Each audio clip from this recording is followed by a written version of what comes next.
வணக்கம் மக்களே, நான் தான் உங்கள் மாடித்தோட்டம். நம்ம பேஜை சப்ஸ்கிரைப் பண்ணிவிட்டு இந்த வீடியோ பிடிச்சிருந்த ஒரு சின்ன லைக் மட்டும் கொடுத்துருங்க மக்களே. என்ன அந்த விஷயம் அப்படின்னு கேட்டிங்கன்னா, பெருந்தலைவர் காமராஜர் ஆட்சியில் குழந்தைங்களுக்கு பள்ளியில் படிக்கணும்னு சொல்லி பள்ளியும் ஆரம்பித்து அதே மாதிரி சத்துணவு திட்டம்னு ஒன்று அறிமுகப்படுத்தினார் காமராஜர் பீரியடில். ஆனால் இந்த பீரியடில் குடிக்கணும்னு சொல்லி ஊரில் தெருக்கு தெரு பாரை ஓப்பன் பண்ணிகிட்டு இருக்காங்க. அது போக இருக்க அனைத்து கவர்மெண்ட் ஸ்கூலை அடியோடு க்ளோஸ் பண்ணுறாங்க. கேட்டால் மாணவர் சேர்க்கை இல்லைன்னு சொல்லி க்ளோஸ் பண்ணுறாங்க.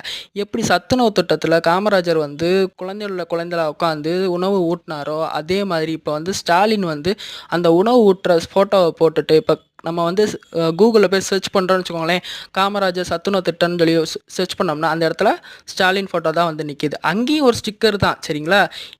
சொந்தமாக யோசிக்கிற தன்மையே கிடையாது. அடுத்தவங்க என்ன பண்ணியிருக்காங்க அதுக்கு மேல் நல்ல ஒரு ஸ்டிக்கரை ஒட்டி அந்த திட்டத்தை அசிங்கப்படுத்துகிறாங்க. நாடார் சொந்தங்களே முழிச்சுக்கோங்க, என்ன நிலைமையில் நம்ம இருக்கோம்னு. நன்றி.